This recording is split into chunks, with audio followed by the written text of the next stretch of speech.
नमस्ते मित्रों, कथा निधि चैनल पर आपका बहुत बहुत स्वागत है। हमारी आज की कहानी एक लघु कथा है। कहानी का नाम है सासरली। कहानी में हम देखते हैं कि एक लड़की जो अपने ससुराल से पीहर आ गई है और अपनी माँ के गले में बाहें डाल के रोते हुए कह रही है कि अब वो ससुराल नहीं जाएगी। क्यों नहीं जाएगी और क्या उसका यह निश्चय बना रहता है या उसकी माँ उसे जबरदस्ती ससुराल भेज देती है या नहीं भेजती है, कहानी में देखेंगे। तो चलिए कहानी शुरू करते हैं। कल सुमन के यहाँ उसके बेटे का पहला जन्मदिन था। उसी उपलक्ष्य में सुनीता जी मैं परिवार उसके ससुराल गई थी। वहां से होकर आने के बाद से उनका टेंशन इतना बढ़ रहा था कि ये देखकर घर के लोग बड़े अस्वस्थ हो रहे थे।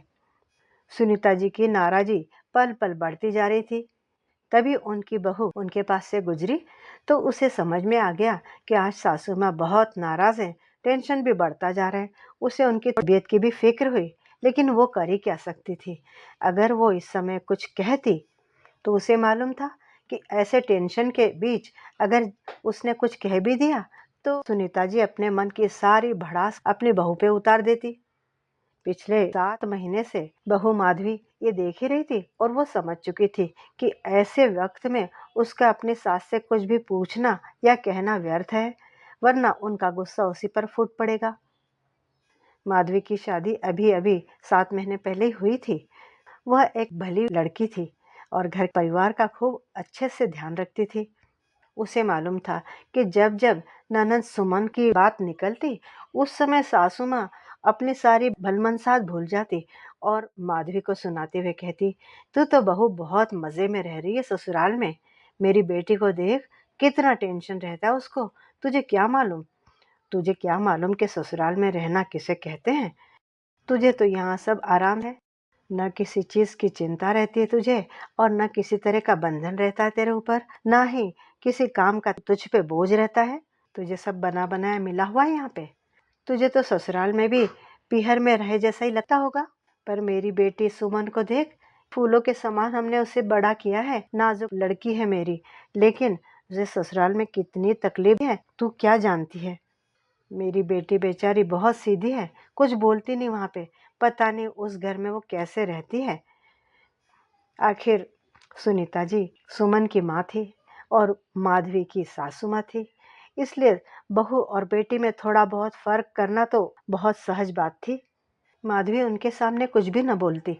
उसे मालूम था कि बेटी के मामले में उनसे कुछ भी कहना बेकार है।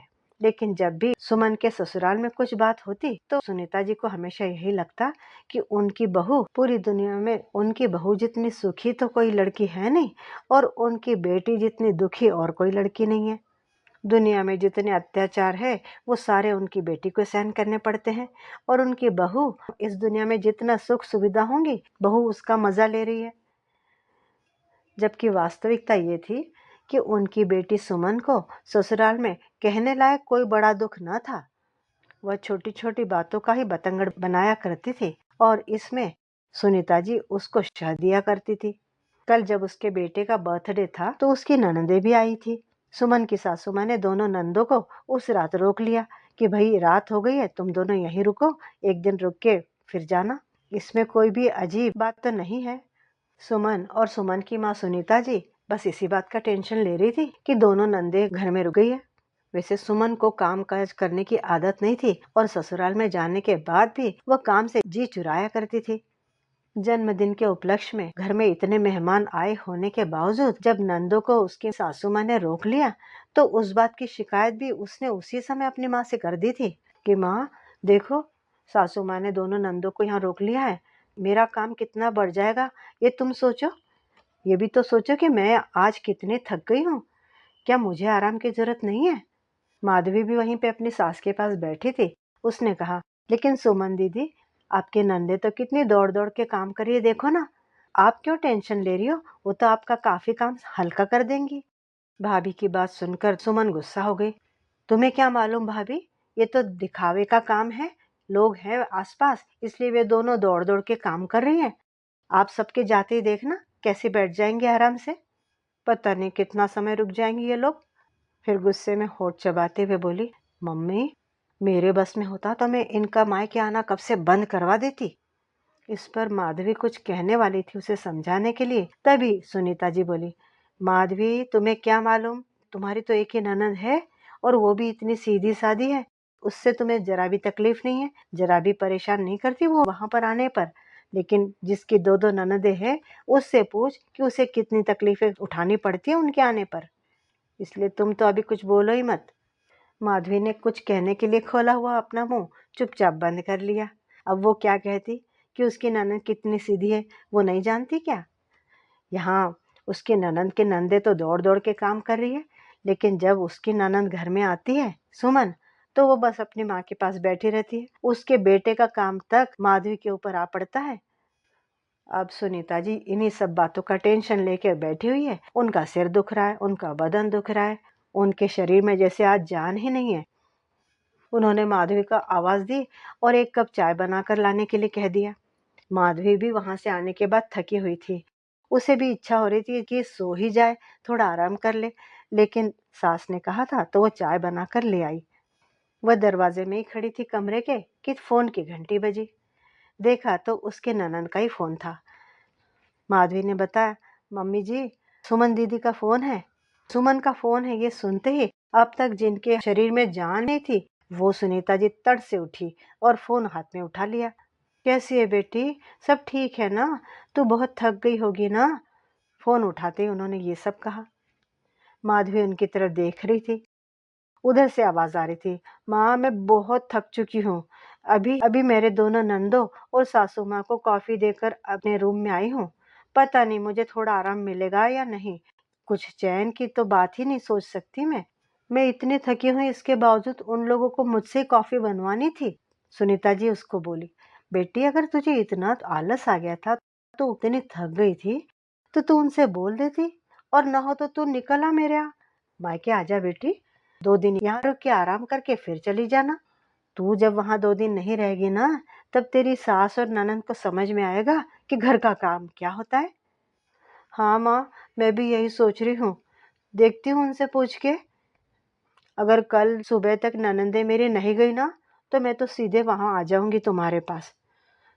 ठीक है बेटी, तू पूछ ले और आ जाना, तुझे जैसा अच्छा लगेगा वैसे ही कर बेटी। ये कहते हुए सुनीता जी ने फोन रख दिया।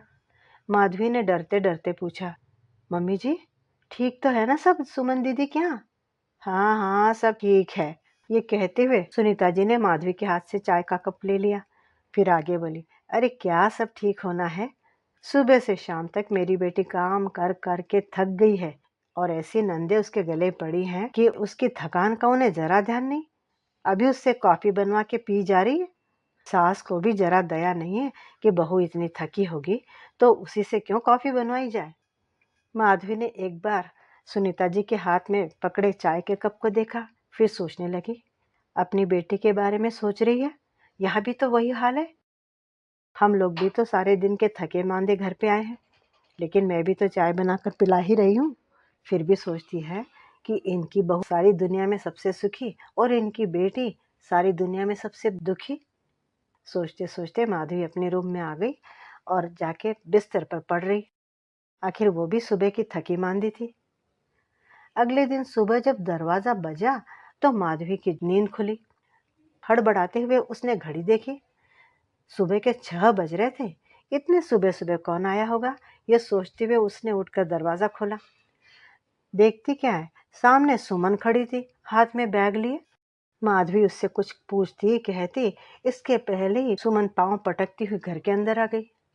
माधवी के मन में विचार आया कि निश्चित ही यह ससुराल में कोई कांड करके आई दिखती है। माधवी सुमन के पास आई और पूछने लगी, दीदी क्या हो गया, आज इतने सुबह सुबह कैसे? तुम्हें क्या करना है इससे, माँ कहाँ है? अभी 6 ही तो बजे दीदी, वो सोई होंगी अपने कमरे में। लेकिन तभी दरवाजे की आवाज और सुमन की आवाज सुनकर सुमन का भाई प्रदीप और सुमन की माँ सुनीता जी दोनों ही उठकर बाहर आ गए थे। इतने सुबह सुबह सुमन को देखकर प्रदीप तो चकित रह गया। हालांकि उसकी माँ को थोड़ा अंदेशा था, इसलिए उन्होंने सामान्य आवाज में ही सहजता से पूछा, सुमन सब ठीक तो है ना, सुबह सुबह आ गई तू? सुमन अपनी माँ के गले में हाथ डाल के रोने लगी। अब मैं नहीं जाऊंगी मम्मी वहां पे, मेरी नंदे एक रात के लिए रुकने वाली थी ना, वो 4 दिन रहने वाली हैं अब। और अब उन्होंने प्लान बनाया है कि सब मिलके कुलदेवी के दर्शन को जाएँगे। अब मम्मी तुम ही बताओ, क्या मैं वहाँ की नौकरानी हूँ कि इन सब के लिए घर का काम करते रहूं? बेटी तूने बहुत अच्छा किया कि तू निकल आई वहां से। सुनीता जी उसकी पीठ सहलाते हुए बोली, तेरे ससुराल के लोग तो बहू को कुछ समझते ही नहीं है। लेकिन बेटी मुन्ना कहाँ है, उसे नहीं लाई तू? अरे माँ क्या बताऊं, रात को 11 बजे इन लोगों ने नया प्लान बनाया कि अब ये 4 दिन और रुकने वाली हैं। मेरा तो दिमाग ही खराब हो गया। मैंने तो रात में बैग भर लिया था और सुबह उठते ही तुम्हारे जमाई जी को बोल दिया कि जब ये तुम्हारी बहनें चली जाएंगी ना, तब मुझे फोन करना, मैं तभी आऊंगी। ये कह के मैं निकल आई, मुन्ने को भी वहीं रख दिया। करेंगे सब उसका, मालूम पड़ेगा कितना परेशान करता है वो। सुनीता जी उसको बोली, अरे बहुत अच्छा किया बेटी तूने, अभी उनको समझ में आएगा कि बहू के न रहने से कैसी तकलीफें होती हैं। उनकी बात सुनकर माधवी का पति यानी कि उनका बेटा प्रदीप चिढ़ गया। उसने गुस्से में कहा, माँ ये क्या बात कह रही हो तुम, कुछ सोच के तो बात करो उससे, वो तो नासमझ है, लेकिन तुम ये सब क्या सिखा रही हो उसको? ऐसे तो वो अपने ससुराल में कभी रह ही नहीं पाएगी ठीक से। एक बच्चे की माँ हो गई है, लेकिन अभी भी उसे अपना घर संभालने की अकल नहीं आई है, और तुम उसे इस तरह से सीख दे रही हो। सुनीता जी ने उसे चुप कराते हुए कहा, तू चुप बैठ प्रदीप, तुझे क्या मालूम, ये सारी बातें हमारी औरतों की हैं, तुझे कुछ बोलने की जरूरत नहीं इसमें। तेरी पत्नी यहाँ पे कितनी मजे में रहती है, इसलिए तुझे अपनी बहन का दुख नहीं दिखाई देता। तभी उनका ध्यान वहां खड़ी माधवी की तरफ गया। चिल्लाते हुए बोली, माधवी तू यहाँ खड़ी खड़ी क्या कर रही है, जा जाके फटाफट चाय बना के लेकर आ, आज की इस चाय मैं अपने बेटा और बेटी के साथ मिलकर पीने वाली हूँ। माधवी ने अपने पति प्रदीप की तरफ देखा और वहां से चली गई। आधा घंटा होने के बाद भी जब चाय लेकर माधवी आई नहीं, तो सुनीता जी ने उसे आवाज लगाई, अरे माधवी आधा घंटा हो गया, क्या चाय नहीं बनी? चाय के साथ में कुछ नमकीन नाश्ता भी लेकर आना।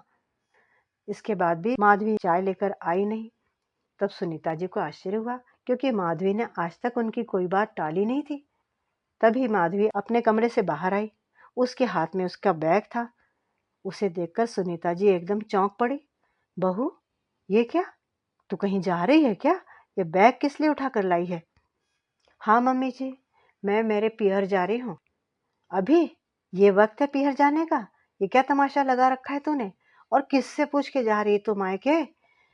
माधवी ने उन्हीं की तर्ज पर जवाब दिया, मम्मी जी पूछना किससे है, जब ननद घर पे आए तो भौजाई ने अपने मायके निकल जाना चाहिए। ये अभी आप सुमन दीदी को बता रही थी ना, बस मैं उसी बात को कर रही हूँ, आपकी सीख कोई मैं अमल में ला रही हूँ।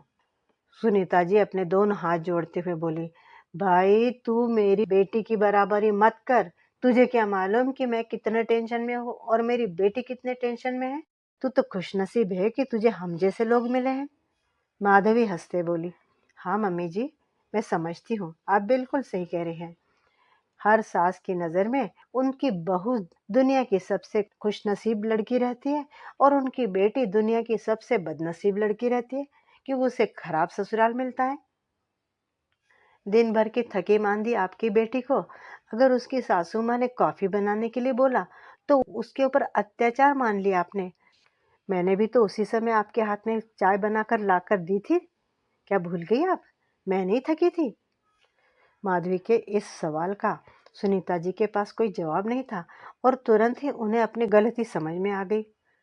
बेटी के घर की आग फैलते फैलते अपने घर तक पहुंची हुई देखकर उन्होंने चुप रहना सही समझा। वे समझ गई कि सुमन की मनमानी उनकी बहू को भी बिगाड़ कर रख देगी। कुछ देर बाद उन्होंने सुमन को काफी समझाया बुझाया, और अगले दिन वे खुद जाके सुमन को उसके ससुराल छोड़ आई। तो मित्रों, ये थी कहानी सासरली। उम्मीद करती हूँ कि अच्छी लगी होगी। ये बहुत ज़रूरी है हर माँ के लिए कि वो अपनी बहू और अपनी बेटी दोनों को एक ही चश्मे से देखे, वरना घर में कलह होना तो निश्चित है। इस विषय में आपका कहना क्या है, कमेंट बॉक्स में ज़रूर लिखिएगा। कहानी अच्छी लगी हो तो एक लाइक भी ज़रूर कीजिएगा, और चैनल पर नए हैं तो चैनल को सब्सक्राइब भी ज़रूर कर लीजिएगा। कहानी सुनने के लिए धन्यवाद। आपका दिन शुभ हो।